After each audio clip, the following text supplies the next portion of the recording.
ஓம் சாந்தி. அவ்யக்த முரளி 31/12/1981. அவ்யக்த பாப்தாதா, மதுபன். இன்றைய முரளியின் தலைப்பு பலமற்றவர்களுக்கு பலம் கொடுக்கக்கூடிய மிக மகா பலவான் ஆகுங்கள். பாப்தாதா எப்பொழுதும் ஒவ்வொரு அடியிலும் ஒவ்வொரு எண்ணத்திலும் முன்னேறும் கலை இருக்கின்ற குழந்தைகளை பார்த்துட்டு இருக்கிறாங்க. ஒரு நொடியில் அசரீரி ஆகுங்கிற வரதானம் கிடைத்தது மற்றும் ஒரு நொடியில் மேலே பறந்தாங்க.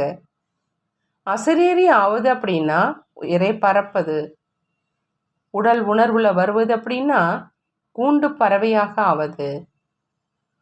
இந்த நேரம் அனைத்து குழந்தைகளும் அசரீரி பவ அப்படிங்கிற வரம் பெற்று பறக்கும் பறவைகளாக ஆகிட்டாங்க.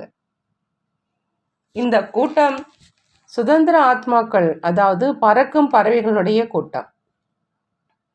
நீங்கள் அனைவரும் சுதந்திரமாக இருக்கீங்கள் தான் இல்லையா? கட்டளை கிடைத்தவுடன் தன்னுடைய இனிமையான வீட்டுக்கு சென்றிடுங்க அப்படின்னா எவ்வளோ நேரத்தில் செல்ல முடியும்? ஒரு நொடியில் செல்ல முடியும் தான் இல்லையா? கட்டளை கிடைத்தது உடன் தனது மாஸ்டர் சர்வசக்திவான் நிலை மூலமாக தன்னுடைய அனைத்து சக்திகளுடைய கிரணங்கள் மூலமாக இருளுள்ள வெளிச்சத்தை கொண்டு வாங்க. ஞான சூரியன் இருளை அகற்றிடுங்க அப்படின்னா ஒரு நொடியில் எல்லைக்கு அப்பாற்பட்ட சேவையை செய்ய முடியுமா அப்படின்னு பாபா கேட்குறாங்க. அந்த மாதிரி மாஸ்டர் ஞான சூரியனாக ஆகியிருக்கீங்களான்னு கேட்குறாங்க. அறிவியலுடைய சாதனம் என்ன பண்ணுது? ஒரு நொடியில் இருளிலிருந்து வெளிச்சத்தை கொண்டு வருது. அப்படின்னா ஞான சூரியன் குழந்தைகள் நீங்கள் எவ்வளோ நேரத்தில் வெளிச்சத்தை கொண்டு வர முடியும்? அறிவியலை விட அமைதியினுடைய சக்தி மிக உயர்ந்தது. ஒரு நொடியில் நினைவு அப்படிங்கிற பொத்தானை அழுத்தி இருளில் அலைந்து கொண்டிருக்கும் ஆத்மாக்களை வெளிச்சத்தில் கொண்டு வரோம் என்று அப்படி அனுபவம் செய்கிறீங்களா அப்படின்னு பாபா கேட்குறாங்க. என்ன நினைக்கிறீங்கன்னு கேட்குறாங்க. 7 நாளில் 7 மணி நேர பாடத்தை கொடுத்து இருளிலிருந்து வெளிச்சத்தில் கொண்டு வர முடியும், அல்லது 3 நாள் யோகா முகாமில் வெளிச்சத்தை கொண்டு வர முடியுமா, அல்லது 2ஆம் நிலை வரை வந்து சேர்ந்திருக்கீங்களான்னு கேட்குறாங்க. என்ன நினைக்கிறீங்க? இப்பொழுது மணி நேரங்கள் கணக்குப்படி சேவையினுடைய வேகம் இருக்குது, அல்லது நிமிடம் அல்லது வினாடியினுடைய வேகம் வரை வந்து சேர்ந்துட்டீங்களா? என்ன நினைக்கிறீங்கன்னு பாபா கேட்குறாங்க. இப்போ நேரம் வேண்டுமா, அல்லது ஒரு நொடி வரை வந்து சேர்ந்துட்டீங்க அப்படின்னு நினைக்கிறீங்களான்னு கேட்குறாங்க. எப்படி ஒரு நொடியில் முக்தி, ஜீவன் முக்தியினுடைய ஆஸ்தியை அடையுங்க அப்படின்னு சவால் விடுறீங்க, அதை நடைமுறையில் கொண்டு வருவதற்காக தயாராகி சுய மாற்றத்தின் வேகம் ஒரு நொடியில் ஏற்படுது அப்படிங்கிற அந்த வேகம் வரை வந்து சேர்ந்துட்டீங்களா அப்படின்னு கேட்குறாங்க. என்ன நினைக்கிறீங்கன்னு கேட்குறாங்க. பழைய வருடம் முடிவடையுது, புதிய வருடம் வந்துட்டுருக்கு. அப்படி நீங்கள் அனைவரும் சங்கமயுகத்தில் அமர்ந்திருக்கீங்க. ஆகையினால பழைய வருடத்தில் சுய மாற்றம் மற்றும் உலக மாற்றத்தினுடைய வேகம் எதுவரை வந்து சேர்ந்திருக்குதுன்னு பாபா கேட்குறாங்க. அதிவேகம் என்று இருந்ததா? ரிசல்ட்டையோ பார்ப்போம் இல்லையா? அப்படின்னா இந்த வருடத்தினுடைய ரிசல்ட் தனக்காக, உறவினர் மற்றும் நெருக்கத்தில் இருப்பவர்களுக்காக மற்றும் உலக சேவைக்காக எப்படி இருந்தது? இந்த வருடத்தினுடைய லட்சியம் என்ன கிடைச்சிருக்குது? தெரிஞ்சிருக்கீங்கள் தான் இல்லையா? பறக்கும் பறவை மற்றும் பறக்கும் கலை. அப்படின்னா இந்த லட்சுமி நாராயணனுடைய வேகம் என்னவாக இருந்தது? எப்பொழுது அனைவருடைய வேகம் ஒரு நொடி வரை வந்தடையும் அப்படின்னா என்ன ஆகும்? தன்னுடைய வீடு, தன்னுடைய ராஜ்யம், மேலும் தன்னுடைய வீட்டுக்கு திரும்பி ராஜ்யத்தில் வந்துடுவோம். ஆகையினால புதிய வருடத்தில் புதிய ஊக்கம், ஒவ்வொரு எண்ணம் மற்றும் வினாடியில் ஒவ்வொரு காரியத்தில் பிராப்தியினுடைய வெற்றியினுடைய புதுமை இருக்கட்டும். இப்போ நாளிலிருந்து என்ன தொடங்கும்? புது வருடமோ தொடங்கும். ஆனால் என்ன சொல்வோம்? புது வருடம் எங்கிருந்து தொடங்கும்? உலகத்திலும் ஒன்றிலிருந்து தொடங்கும் இல்லையா? மேலும் நீங்கள் என்ன தொடங்குவீங்க? அதுவும் ஒன்றிலிருந்து தொடங்கும். உங்களுடையது என்னவாக இருக்கும்? ஒன் மற்றும் வின். ஒவ்வொரு எண்ணத்திலும் வின், அதாவது வெற்றி இருக்கட்டும். இந்த வருடத்தில் ஒவ்வொரு நாளும் உங்களுடைய நெற்றியில் இந்த திலகம் இடுவீங்க, வெற்றியின் திலகம். எந்த ஸ்லோகனை நினைவில் வச்சுப்பீங்கன்னு பாபா கேட்குறாங்க. வெற்றி ரத்தினம் நான் அப்படிங்கிற ஸ்லோகனை நினைவில் வைங்க. ஒவ்வொரு கல்பத்திலும் வெற்றி அடைபவன், வெற்றி அடைந்திருந்தேன், வெற்றி அடைஞ்சிட்ருக்கேன், மேலும் எப்பொழுதுமே வெற்றி அடைவனாக இருப்பேன். எந்த கிரீடத்தை அணிவீங்கன்னு பாபா கேட்குறாங்க. லைட் மற்றும் மைட், இந்த இரட்டை கிரீடங்களை தாரணை செய்யணும். ஏன் அப்படின்னா, லைட் இருக்குது மற்றும் மைட் குறைவாக இருக்குது அப்படின்னா எப்பொழுதும் சித்தி சொரூபமாக இருக்க முடியாது. லைட்டுடன் சேர்ந்து மைட்டும் இருக்குது என்றால்தான் எப்பொழுதும் வெற்றி உடையவராய் இருப்பீங்க. நீங்கள் லைட் மற்றும் மைட்டின் இரட்டை கிரீடம் அணிந்தவங்க. கங்கணமாக என்ன அணிவீங்க? கங்கணமும் அவசியம்தான் இல்லையான்னு பாபா கேட்குறாங்க. எந்த கங்கணம் பிடிச்சிருக்கு உங்களுக்கு? தூய்மையின் கங்கணமும் இருக்குது. ஆனால் இந்த வருடம் புதிய கங்கணமாக எதை அணிவீங்க அப்படின்னு கேட்குறாங்க. சிலர் சொல்கிறாங்க சகயோகத்தினுடைய கங்கணம் அப்படின்னு, சிலர் சொல்கிறாங்க சமஸ்காரம் ஒத்து போவதனுடைய கங்கணம் அப்படி அநேக பதில்கள் அப்போது சொல்கிறாங்க. அப்படின்னா முழு கையுமே கங்கணங்களால் நிரம்பிடும்னு சொல்கிறாங்க பாபா. இந்த வருடத்தில் எப்பொழுதுமே உற்சாகத்தில் இருப்பதோடு அனைவரையும் உற்சாகத்தில் முன்னேற்றி சென்று கொண்டே இருங்க. இந்த விசேஷ கங்கணத்தை கட்டுங்க.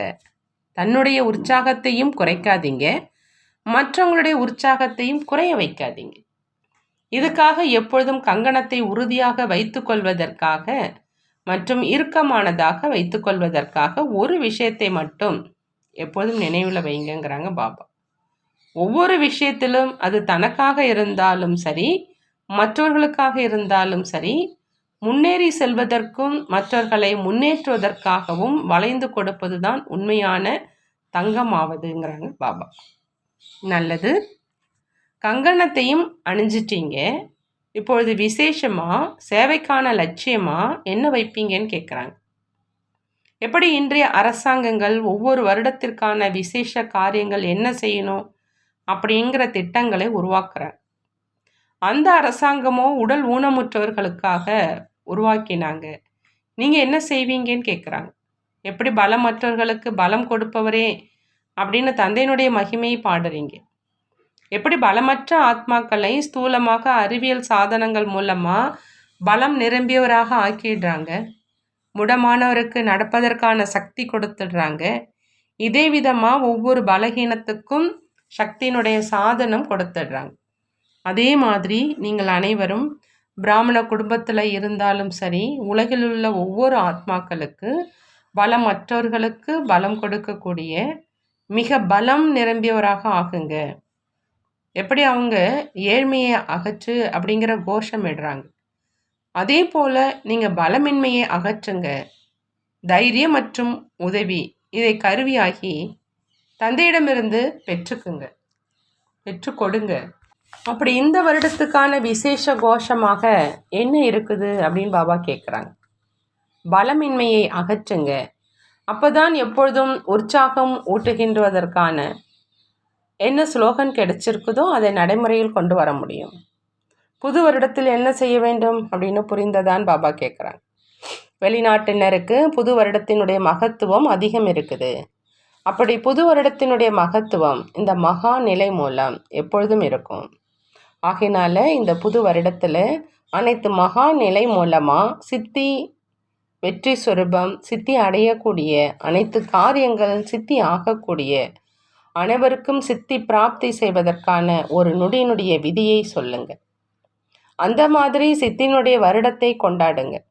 காரியங்கள் அனைத்தும் சித்தி ஆகட்டும், எண்ணங்களும் சித்தி ஆகட்டும், மேலும் சொரூபமும் எப்பொழுதும் சித்தி சொரூபமாக இருக்கட்டும். அப்போதான் பிரத்யக்ஷம் மற்றும் வெற்றி முழக்கத்தினுடைய முரசு கொட்டும். அறிவியல் எப்பொழுதும் சித்தி சொரூபமாக இருப்பதில்லை. ஆனால் நீங்கள் அனைவரும் எப்பொழுதும் சித்தி சொரூபமானவங்க. இன்று மின்சாரம் இடையிடையே அதிகமாக தடை ஏற்பட்டு கொண்டிருந்தது. அப்போது உங்களுடைய ராஜ்யத்தில் இந்த பிரச்சனை இருக்குமான்னு பாபா கேட்குறாங்க. உங்களுடைய இனிமையான இல்லத்திலும் இதற்கான அவசியமே இருக்காது. ஆகையினால இப்போ தன்னுடைய இனிமையான இல்லத்தை மற்றும் இனிமையான ராஜ்யத்தை அருகில் கொண்டு வாங்கன்னு பாபா சொல்கிறாங்க. அதாவது நீங்களே அருகில் செல்லுங்க, என்ன செய்யணும்னு புரிந்ததா அப்படின்னு பாபா கேட்குறாங்க. அந்த மாதிரி எப்பொழுதும் ஒருவரின் நினைவில் இருக்கக்கூடிய, ஒருவருடன் அனைத்து சம்பந்தங்களையும் இணைக்கக்கூடிய, எப்பொழுதும் ஒரே சீரான நிலையில் இருக்கக்கூடிய, அந்த மாதிரி தந்தைக்கு சமமான பாப்தாதாவை தன் மூலமாகவும் சேவை மூலமாகவும் பிரத்யக்ஷம் செய்யக்கூடிய பிரத்யக்ஷ பலன் சுரூப மிக அன்பான மற்றும் நெருக்கமான குழந்தைகளுக்கு பாப்தாதாவின் அன்பு நினைவுகள் மற்றும் நமஸ்காரம் செய்கிறாங்க. நாமும் நம்மளுடைய பாப்தாதாவுக்கு அன்பு நினைவுகள் மற்றும் நமஸ்காரம் செய்வோம்.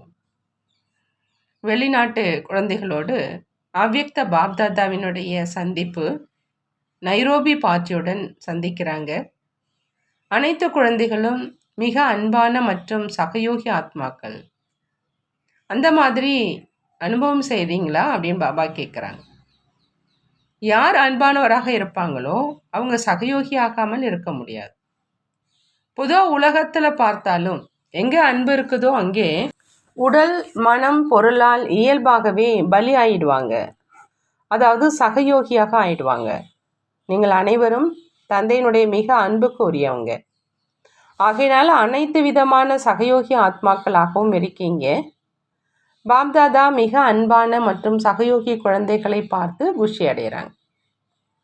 எப்படி குழந்தைகள் தந்தையை பார்த்து குஷி அடைகிறாங்களோ அதே மாதிரி தந்தையும் குழந்தைகளை பார்த்து இன்னும் அதிக பல மடங்கு குஷி அடைகிறாங்க. ஏன்னா குழந்தைகள் எவ்வளோ அதிர்ஷ்டம் நிறைந்தவங்க அப்படின்னு பாப்தாதா தெரிஞ்சிருக்கிறாங்க. ஒவ்வொருவருடைய அதிர்ஷ்டத்தினுடைய ரேகை எவ்வளோ உயர்ந்தது. அந்த இன்றைய நாளின் மகாத்மாக்களோ உங்களின் எதிரில் ஒன்றுமே இல்லை. பெயரளவில் இருக்கிறாங்க, ஆனால் நீங்கள் நடைமுறையில் காரியம் செய்கிறவங்க. அப்படி என்னவாக இருந்தவங்க என்னவாக ஆகிட்டீங்க, மேலும் என்னவாக ஆக போகிறீங்க, இந்த குஷி இருக்குதா அப்படின்னு பாபா கேட்குறாங்க. தரையில் இருக்கீங்களா அல்லது ஆசனத்தில் இருக்கீங்களா? தரையிலோ வருவதில்லையே, தரையை விட்டுட்டீங்க தான் இல்லையா?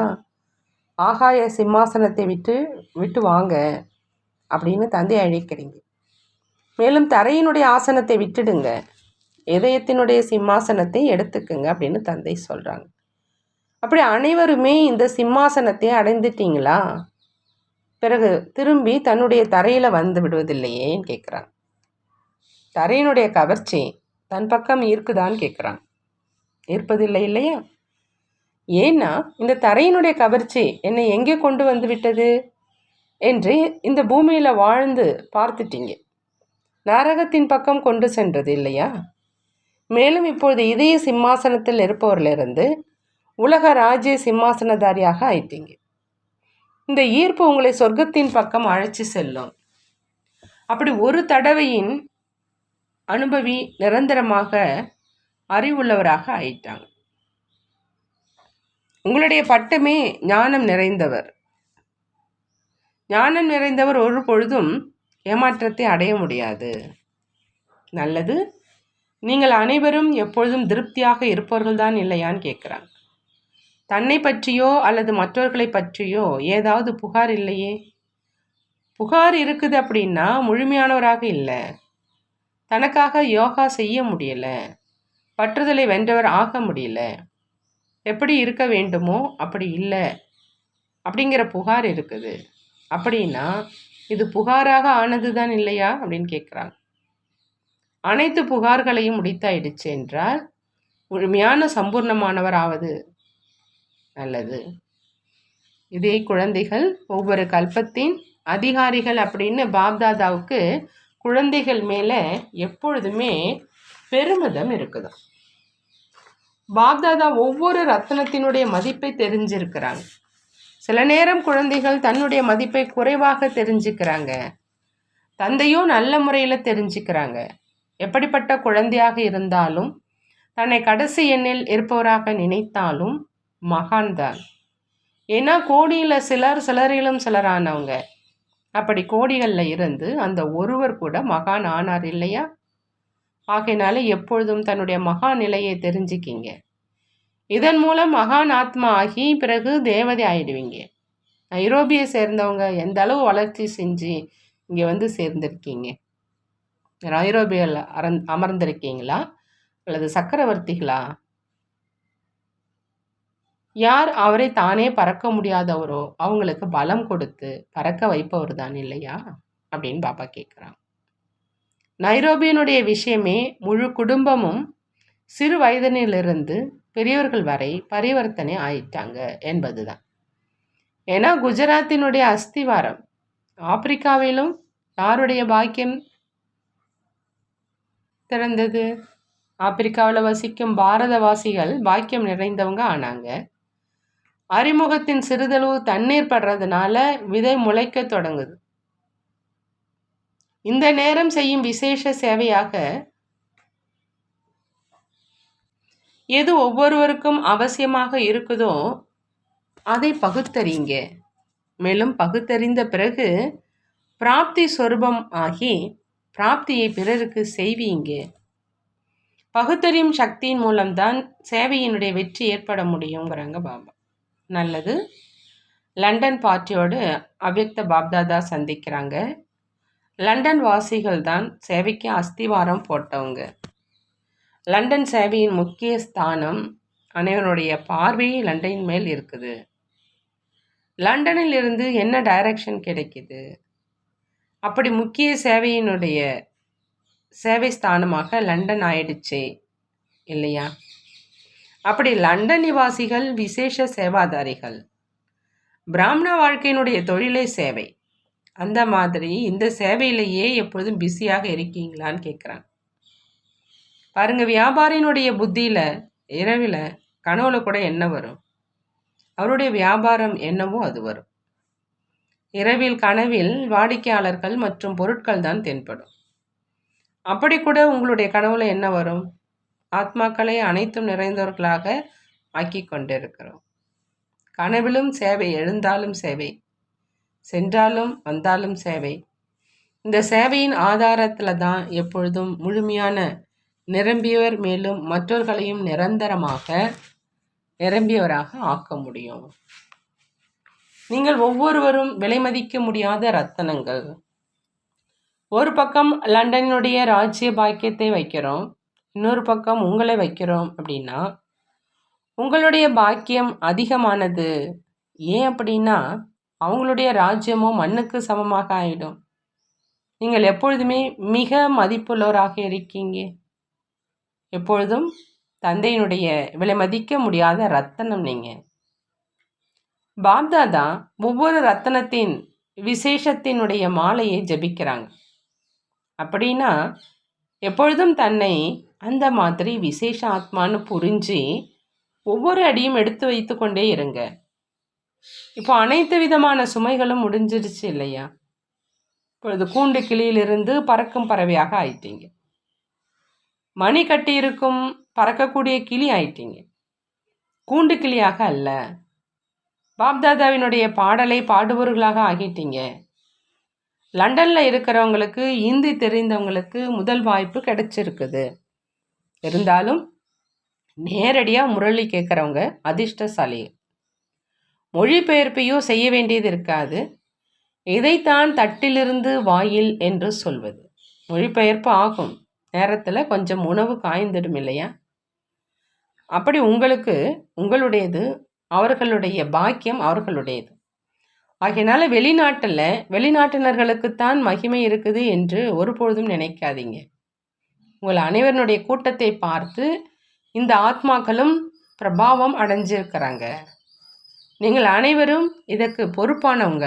இருந்தாலும் பாரதவாசிகளுக்கு தங்களுடைய பிறந்த இடத்தினுடைய போதை இருக்குதுங்கிறாங்க பாபா. நல்லது. அடுத்து குமாரர்களோடு அவ்யக்த பாப்தாதா சந்திக்கிறாங்க. பாப்தாதா சொல்கிறாங்க, குமாரர்களுடைய குரூப் அப்படின்னா இரட்டை சுதந்திரம். ஒன்று குடும்ப பொறுப்பிலிருந்து சுதந்திரம். இன்னொன்று ஆத்மா அனைத்து பந்தனங்களை இருந்தும் விடுபட்ட சுதந்திரமானது.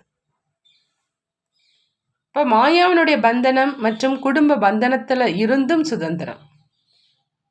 அந்த மாதிரி சுதந்திரமாக இருக்கீங்களான்னு பாபா கேட்குறாங்க. இரட்டை சுதந்திரமான ஆத்மாக்கள் இரட்டை சேவையும் செய்ய முடியும். ஏன் அப்படின்னா சுதந்திரமாக இருக்கும் காரணத்தினால குமாரர்களுக்கு நேரம் அதிகமாக கிடைக்குது. ஆகையினால நேரத்தின் பொக்கிஷத்தினால் அநேகர்களை செல்வங்கள் நிறைந்தவர்களாக ஆக்க முடியும். அனைத்தையும் விட மிகப்பெரிய கஜானா சங்கமயுகத்தின் நேரம். அந்த மாதிரி குமாரர் குரூப் அப்படின்னா நேரத்தினுடைய பொக்கிஷத்தினால் நிரம்பிய, மேலும் நேரம் இருக்கும் காரணத்தினால் மற்றவர்களையும் சேவையில் சம்பன்னமாக்க முடியும். சேவையினுடைய பாடத்திலும் 100% மதிப்பெண் பெற முடியும். எப்பொழுதும் பந்தன் முக்த் அப்படின்னா எப்பொழுதும் யோக யுக்த். உலகமே தந்தை ஆகிவிட்டார் இல்லையா? குமாரர்களுடைய உலகம் எது? பாப்தாதா.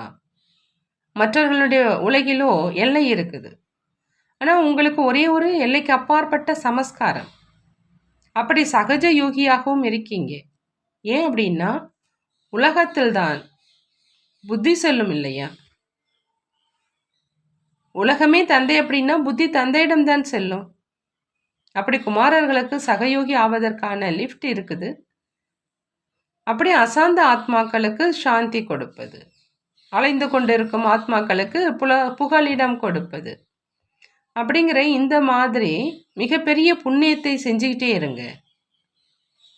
எப்படி தாகமுள்ள ஆத்மாவுக்கு தண்ணீர் குடிக்க கொடுப்பது புண்ணியமோ, அதே மாதிரி இந்த சேவை செய்வது அப்படின்னா புண்ணிய ஆத்மா ஆவது. அப்படி எந்த ஒரு அமைதியில்லா ஆத்மாவை பார்த்து இரக்கம் வருது இல்லையா? இரக்க மனமுடைய தந்தையின் குழந்தை என்றால் எப்பொழுதும் புண்ணிய காரியத்தை செய்து கொண்டே இருங்கிறாங்க பாபா. வரதானம் தன்னுடைய உயர்ந்த தன்மை மூலமா புதுமை அப்படிங்கிற கொடியை பறக்க விடக்கூடிய சக்தி சொரூபம் ஆகுக. சக்தி சொரூபம் ஆகணும்னா பாபா சொல்றாங்க, தன்னுடைய உயர்ந்த தன்மை மூலமா புதுமைங்கிற கொடியை பறக்க விடுங்க. இப்போ நேரத்துக்கு ஏற்ற மாதிரி, அருகாமைக்கு ஏற்ற மாதிரி சக்தி ரூபத்தினுடைய பிரபாவத்தை எப்பொழுது மற்ற ஆத்மாக்கள் மேல் போடுவீங்களோ அப்போ இறுதி பிரத்யட்சத்தாவை அருகில் கொண்டு வர முடியும். எப்படி அன்பு மற்றும் சகயோகத்தை வெளிப்படுத்தி இருக்கீங்க, அதே போல சேவை அப்படிங்கிற கண்ணாடியில சக்தி ரூபத்தை அனுபவம் செய்வீங்க. எப்போ தன்னுடைய உயர்ந்த தன்மை மூலமா சக்தி ரூபத்தின் புதுமையின் கொடியை பறக்க விடுறீங்களோ அப்போ பிரத்யட்சத்தா ஏற்படும். தன்னுடைய சக்தி சொரூபம் மூலம் அனைத்து சக்திகள் நிறைந்த தந்தையினுடைய சாட்சாத்காரம் செய்வீங்கிறாங்க பாபா. ஸ்லோகன்: மனசக்தி மூலம் சக்திகளின் மற்றும் காரியம் மூலம் குணங்களின் தானம் கொடுப்பது தான் மகாதானம்ங்கிறாங்க பாபா. மனசக்தி மூலம் சக்திகளின் மற்றும் காரியம் மூலம் குணங்களின் தானம் கொடுப்பது தான் மகாதானம். நல்லது. ஓம் சாந்தி. நன்றி பாபா, நன்றி.